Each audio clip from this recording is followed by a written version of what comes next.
Hope you all are fine and staying safe at home. Now we start with our chapter, that is the ecosystem. This is chapter 15 of your book.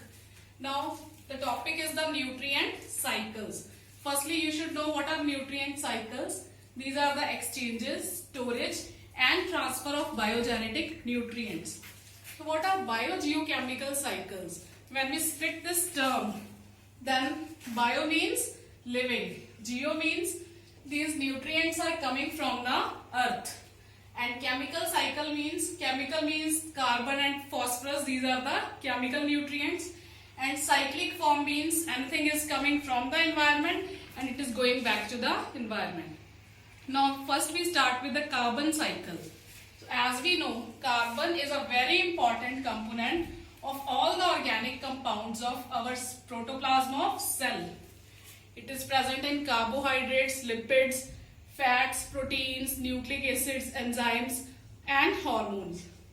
Now what are the sources of carbon? It is present in the atmosphere in carbon dioxide form. It is also present in the rocks, and it is present in abundant amounts in the fossil fuels like coal and petroleum. Now we start with the carbon cycle. You have to draw the carbon cycle with me. So it is present in the carbon dioxide is present in atmosphere and hydrosphere. This carbon dioxide from the atmosphere is taken by the plants. Plants belong to which category? Producers. Because they convert carbon dioxide of the atmosphere into organic food. So that is the photosynthetic equation. Then we take these plants as food. We belong to which category? Consumers. So carbon dioxide is going from producers to the consumers. You have to take care of the arrows also. Then these producers and consumers, they both undergo what? Respiration.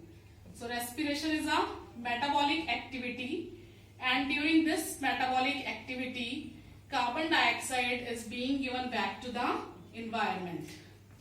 Then these plants and consumers, when they undergo death and decomposition by the microorganisms, when they undergo death and decomposition by the microorganisms, then it is again going back to the environment.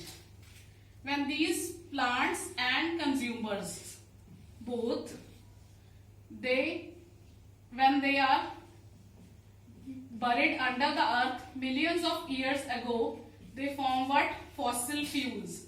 And when we burn these fossil fuels, carbon dioxide is again going back to the environment. When these plants and consumers, when we burn them, when they undergo burning, then this carbon dioxide is again going back to the environment.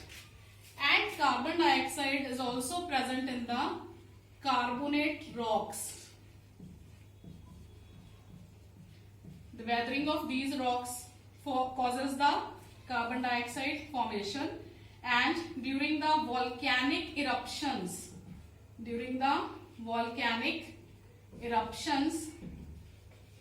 this carbon dioxide is again going back to the environment. So anything is taken from the environment and it is being given back to the environment. We again repeat the carbon cycle.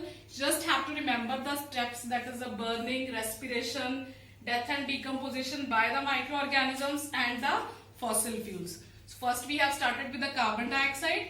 It is converted to the organic food with the help of producers, and when animals they take the food, then it is going to the consumers.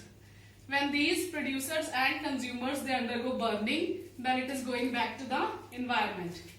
And during the metabolic activity, that is the respiration, plants and animals both undergo respiration, then the carbon dioxide is being given back to the environment. When both plants and consumers, after their death and decomposition by the microorganisms, it is given back to the environment. And when plants and animals, after their death, when they are buried under the soil, millions of years ago, they undergo the formation of fossil fuels. Then it is after the burning of the fossil fuels, carbon dioxide is going to the environment, and it is also present in the carbonate rocks and volcanic eruptions. So this is how you have to draw the carbon cycle. It is a very important topic. In your exam, you can be having a question on write a note on the carbon cycle. What are the sources of carbon? And you have to draw